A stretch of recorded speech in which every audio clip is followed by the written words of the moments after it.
violence. So I would like to know at the political... A disturbing trend is evident by recent violence and incidences in Wau, Yei and Rumbek, the clashes in Pibo, cattle raids in the tri-state area, and most recently the deadly attacks in Walgak Payam, Akobo County on February 8. UNMISS strongly condemns the attack in Walgak, and we call on all communities, their leaders and authorities, the government of South Sudan and that of Jonglei State, to put an end to such deadly violence. We also call for maximum restraint to prevent the occurrence of additional attacks. The cycle of violence has to end. Sudan stops cattle. But there are also limits to what we can do and where we can operate. Threats from cattle raids are particularly challenging. Despite these challenges, however, we have been protecting civilians under imminent threat. Sorry, this is for the SRSG. Given the restrictions on access, increasing threats... Ongoing violence and instability in parts of the country, including the recent events in Ga, have deeper roots. Historical grievances continue to affect relations between communities and individuals. Also, new tensions emerge from old wounds. They need to be addressed. That is why the UN welcomes the government's initiative to launch a process of national reconciliation and healing. Such a process has great potential for nation building in South Sudan, creating the space to deepen understanding, trust and respect. The leadership of this process and the approach that is taken will be decisive for its possibility to succeed. Central Equatorial State.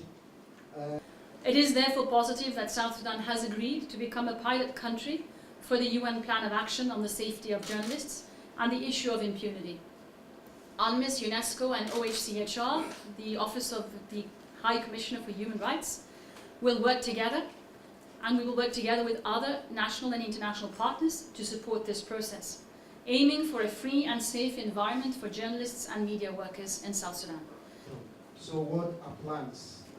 Together, what the UN is trying to do here is really enhance the chances for peace, to avoid any slippage backwards.